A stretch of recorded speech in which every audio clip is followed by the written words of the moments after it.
Morning everyone, it's Lucy from Mind Food. I hope this session is going to go okay. I have to say that it's a very, very gusty day, and we've also had some builders move in next door. So anyway, good morning and welcome to another little chat from our Growing Wellbeing sessions. Hopefully by this time you'll have caught a video that we posted on Facebook, which is called How Wolves Change Rivers.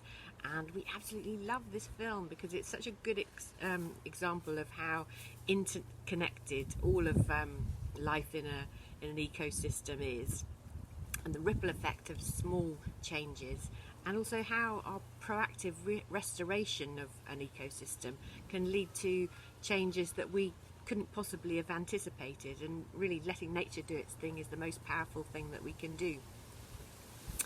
So why is it useful to think of the brain like an ecosystem and not like a computer? Quite often we do compare brains and computers, and that's just not a particularly helpful way to think about things. I think you only need to think about what it's like when your computer isn't working to know how unhelpful that can be. If you're feeling fairly calm and collected about things, you might just turn it off and turn it on again. But if you're feeling a bit sort of under a bit of pressure, you could soon feel even more stressed by it. You can't argue with a computer, so all you can do is really just get angry, fed up, frustrated. You might want to throw it out the window or smash it up, or just wish you could get an upgrade, really. So that's not particularly helpful in terms of comparing your mind to that. So to look at your mind as an ecosystem is a much more helpful way to go, because it recognises the intricacies and complexities of a world that we can never really hope to understand. In fact, it's said that if our brains were simple enough to understand, we wouldn't be clever enough to realise it. So that's worth turning over a few times. So all we can do really is work with what we know and use that to our advantage. So far through the Growing Wellbeing sessions, we've learnt that there are 5 ways to well-being, and these are habits that we need to adopt and nurture every day to feel better about life. We know that we can use mindfulness as a way to feel more settled and to think more clearly and get some better perspective. We can balance our days by offsetting depleting activities with more nourishing ones. And we can also make sure we feed our body and brains with the essential nutrients that they need to function properly. We can also improve our bedtime routine so that we get more of the quality sleep that we need to consolidate learnings from the day. And this final point's a really good one to emphasise, really, because when we sleep, there's a big old tidy up job going on in our brains. Our brain's made of millions, in fact billions of neural connections, so like thinking patterns and paths, and at night there's a kind of a pruning job that happens there. So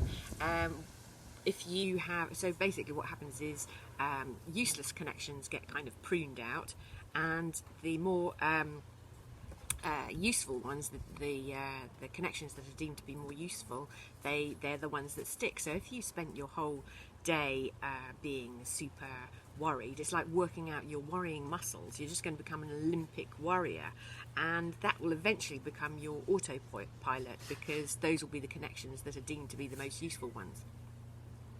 So alternatively, you can work in more of your well-being learnings into the day, and so that the new feel-good behaviours become the ones that are judged to be more useful to your development.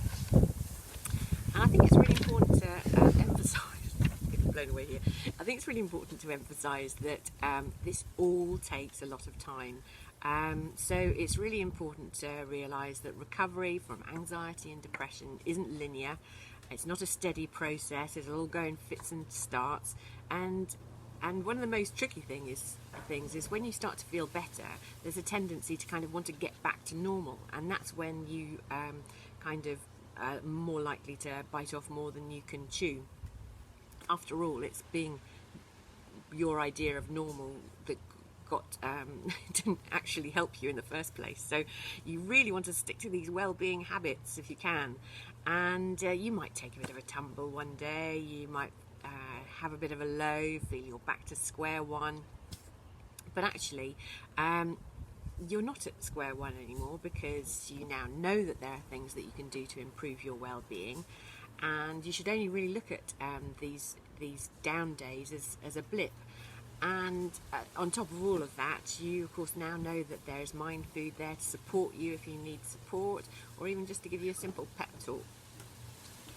So by proactively introducing more well-being habits into your day, and therefore into your thinking, you'll be able to use your manual override powers for good. You're going to be able to develop a more helpful and hopeful autopilot. So you're really using your learned behaviours to mask all the work that's going on underneath, to give you a bit of space to improve those well-being habits.